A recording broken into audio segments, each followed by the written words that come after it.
Sabi po ng PNP, the Philippine National Police acknowledges the issuance of arrest warrants against former Ako Bicol Representative Saldico and 17 others.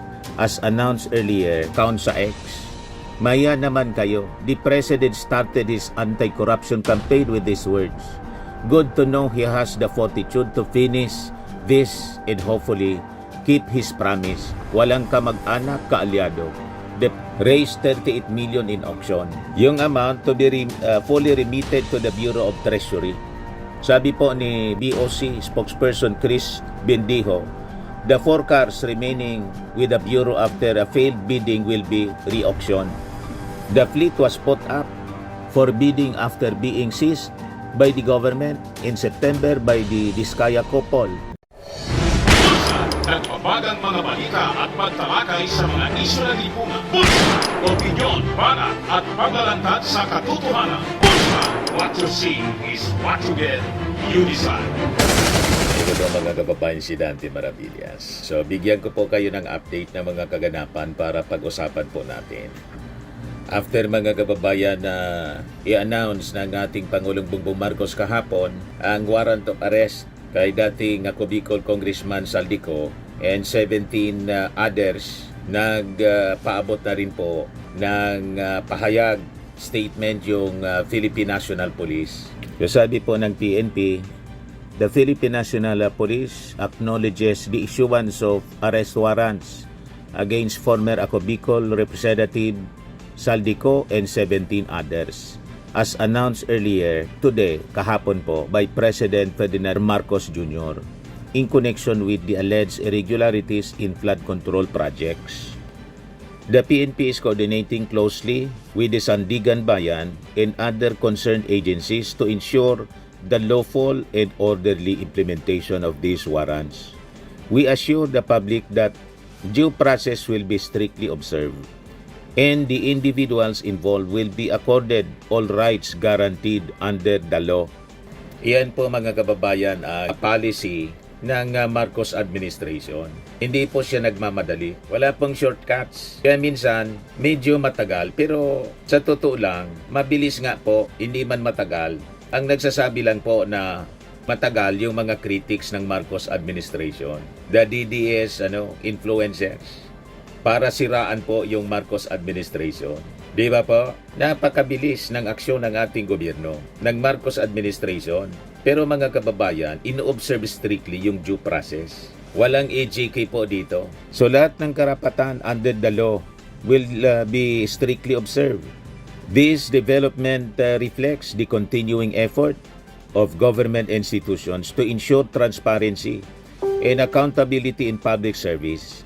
The PNP remains committed to supporting these processes professionally, fairly, and without prejudice. We call on the public to continue placing trust in our institutions as we carry out our duties with integrity, respect for the rule of law, and commitment to justice. Kaya mali yung mga pinagsasabi po ni Magalong. Nababagalan si Magalong. Pero nang isama siya mga kababayan sa ICI, biglang nag-resign. After na mag-resign, sumasama pa sa inspection. At ngayon, sige po ang daldal ni Magalong. Oy Magalong, manahimik ka na lang. Asikasuhin mo yung lungsod mo, Baguio City. Huwag ka nang makisawsaw dito sa issue ng flood control scam. Alatado ka masyado. Sumasakay ka sa politika para sumikat. Masyado kang pabida para sa possibly political ambition mo. Di ba, mga kababayan? Laging pabida si Magalong. Tapos sabi dito sa report ng Abante Tonight, Magalong suportado si Ramon Ang bilang caretaker ng bansa. Imagine that. Yung ang unconstitutional mga kababayan na pamamaraan yung sinusupport niya. At saka, unang-una, nagsalita na si Ramon Ang kasama nga sa Cebu City kahapon ng ating Pangulo sa clean up ng mga ilog doon sa Cebu. At hindi interesado, mga kababayan, makisawsaw sa politika. Tumutulong lang anya ako, sabi ni Ramon Ang. So, confirm, mga kababayan, na itong si Magalong, party talaga, di ba? Na report yung kanyang pangalan. Party ng destabilization. Suportado daw si Ramon Ang bilang caretaker ng bansa. Bakit kailangan ng caretaker ang bansa? Nandyan yung ating Pangulo. Ang turno niya mga kababayan until 2028 pa. At makikita natin sa kanyang mga galaw at pananalita, malabo yung mga akusasyon nilang bangag. Gumagamit ng pinagbabawal na gamot, cocaine, marijuana. You see? Yung critics nga po na si Karen Davila, humanga na kay Pangulong Bongbong Marcos. Ayan post ni Karen Davila sa kanya account sa X. Maya naman kayo, the president started his anti-corruption campaign with these words. Good to know he has the fortitude to finish this and hopefully keep his promise. Walang kamag-anak, kaalyado. The president now proving his skeptics wrong. Also announced criminal charges of plunder and indirect bribery could be filed against former Speaker Martin Romualdez, his own cousin. Let's see where this goes. Kita ninyo, kritik mismo ng ating administrasyon, si Karen Davila, napahanga po. You see? O ngayon, isa pang balita, yung auction ng mga properties, mga luxury vehicles, mga kababayan, ng mga diskaya. Kahapon po, talagang seryoso po ang ating administrasyon. Public auction results, total revenue collection, 38 million plus. Ayan yung mga luxury vehicles, mga kababayan na naibenta. So sabi dito sa report ng kahapon ng Philippine Daily Inquirer, 3 of 7 diskaya luxury car sold raised 38 million in auction. Yung amount to be fully remitted to the Bureau of Treasury. Sabi po ni BOC spokesperson Chris Bendijo, the 4 cars remaining with the Bureau after a failed bidding will be re-auctioned. The fleet was put up for bidding after being seized by the government in September by the Diskaya couple, the Pasig City-based owners of several companies that bag multi-billion peso public works contracts with the government. A massive corruption scandal involving ghosts of standard or overpriced flood control projects blew wide open in August and has since put the couple in the spotlight. Kaya hindi po maaari na yung mga diskaya gustong gawing state witness ni Marcoleta. Lumalabas kasi po ang mga diskaya, isa sa mga most guilty. Di ba po? Gustong pagmukhain mga kababayan na nakakaawa yung mga diskaya na dapat proteksyonan po. Malinaw po sa mga lumabas sa investigasyon, hindi po sila inosente or least guilty man lang. Hindi sila whistleblowers. At lalo kung titingnan mo, hindi sila state witness material. Kung titingnan natin maigi sa mga lumabas sa investigasyon mga kababayan, sila mismo ang nasa sentro or pinakasentro ng bilyong-bilyong halagang flood control scam. At ngayon, habang umiinit po yung investigasyon, pilit nilang pinapasa ang sisi. Pinipili po yung mga pangalan na isasabit at tinatago nila ang mga koneksyon na ayaw nilang mabunyag. Alatado po, ang galawan nila po, yung mga gustong proteksyonan ang pamilya Diskaya kasi maraming sabit na mga personalities na nagpiesta nung previous administration. Nasabi nga po ni Sara Diskaya, nagsimula sila na makakuha ng mga public works contracts sa DPWH 2016. So, pag tiningnan ninyo, ang mga ebidensyang lumabas sa investigasyon, sila yung most guilty. Sila yung kontraktor, sila yung kumita, sila mga kababayan yung nagpakasasa sa pundo. Pangalawang punto, yung ledger pong hinihiling ng Senado, Senate Blue Ribbon Committee, ang tagal nila ipakita. So kaduda-duda na yon. So matagal na yon na pinapakuha. Kailan lang nagsumite? So red flag na yon mga kababayan. Dapat pagdudahan na yon na sinabmit. Baka dinoktor na mga kababayan. Di ba pa? Common sense. 4 months. Iniling sa kanila yung ledger. Pero nung lumalim lang ang investigasyon, saka sila naglabas. Kung hindi pa pinilit mga kababayan, pinasamahan sa USAA. Di ba po?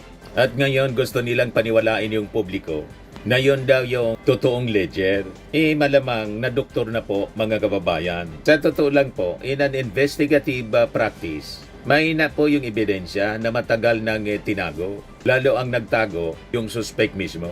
At isa pa, hindi pa yata authenticated yung sinasabing ledger. Madali pong gumawa ng listahan.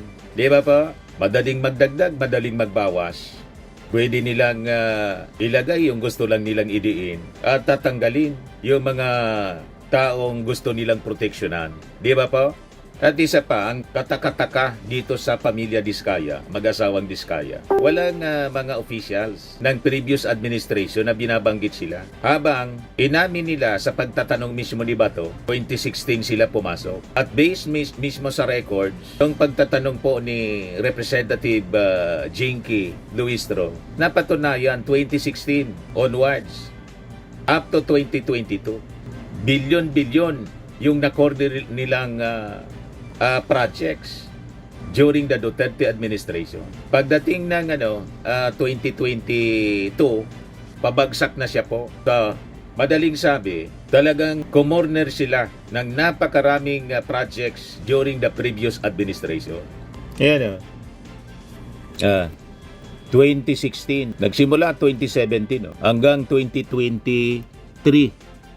Yan Ito yung present mismo mga kababayan ni Jinky Luistro sa investigasyon ng Kongres.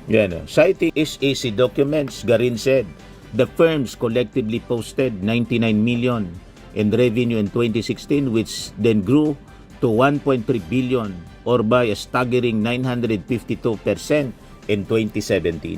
By 2018, the empire's revenue reached 12.05 billion pesos. Or 1,065% higher than noong 2017. Nakita ninyo? The empire has since seen a steady growth even during the COVID-19 2020 to 2022. It was still recording 11-digit gross revenues. This is what's sad about this, sabi po ni Garin. This was the same time that so many Filipinos lost their jobs. There were so many uncertainties and many people died. So many plants deep in debt. But for the Diskaya group of companies, the revenue from the government alone, not even private contracts, was 13 billion in 2019, then 11 billion in 2020, and then 16 billion in 2021, sabi po ni Garin. Based on the SAC records, the firms posted the highest revenue in 2022 at 20.5 billion pesos. Malinaw po ang ebidensya. Pagkatapos, pinopost talaga ni Marcoleta na maging state witness. Hindi siya po ang least guilty, mga kababayan, based on the records mismo. So malinaw mga kababayan, during the time of Digong, tumabo ang mga Diskaya. Pero until today, zero mention mga kababayan ang mga Diskaya sa mga officials ng DPWH during the previous administration. Di ba po katakataka? Napaka-illogical po. O selective memory mga kababayan yung mga Diskaya. Selective ang honesty nila. Yan pag may gusto kang protektahan, talagang ganon. So, anong koneksyon mga kababayan ang gustong i-avoid ng pamilya Diskaya? Yan ang tanong. Sinong mga personality lumalabas sa mga kwento-kwentuhan mga kababayan? Siyempre yung DPWH Secretary dati, si Mark Villar, si Bongo, at saka si Marcoleta. Lalot yung sosi ni Marcoleta, hindi tumugma. Pinapaliwanag na siya mga kababayan ng Commission on Election, hindi tumugma sa kanyang salin. Ngayon mga kababayan, lumilinaw na ang kwento kung bakit si Marcoleta umaaktong parang abogado na ng mga Diskaya. Nag-gets na ninyo, mga kababayan? Si Mark Villar, yung DPWH Secretary, nang tumabo ng matinding bilyon-bilyong kontrata yung pamilya Diskaya. Si Mark Villar, mga kababayan, tahimik lang. So ang tanong, bakit ayaw banggitin yung pangalan ni Mark Villar? Ni Bongo ng CLTG. Tatay niya, pamilya niya yung may-ari.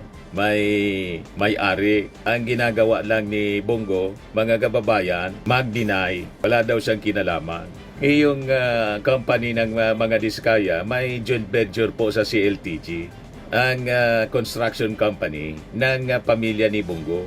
Di ba pa? Common sense. So tama lang ang posisyon na ang mga Diskaya di dapat maging state witness. Hindi sila whistleblower, hindi sila state witness material at hindi biktima. Tulad ng gusto nilang palabasin. So wag po tayong magpaloko sa mga kwento nila, sa kanilang narrative. Huwag tayong papayag na yung pinakang guilty, siya yung magdidikta ng kwento. Yung mga diskaya sa tingin natin, they're not actually seeking truth.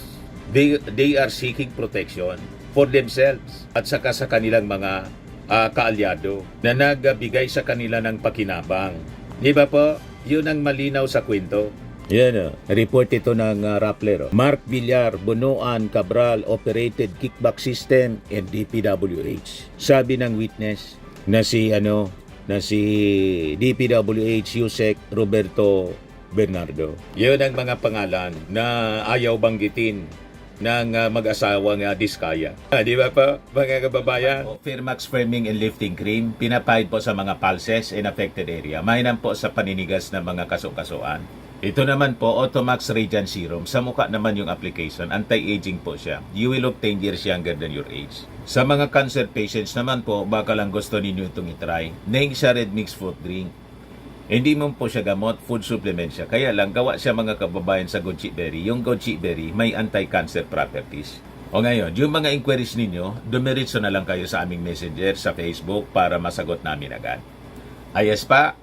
Ayos na ayos niya, Mr. Maravilla. Sa mga nagana po ng malinis and spacious fitness gym, pumunta lang po kayo sa aming Colossal Fitness Gym.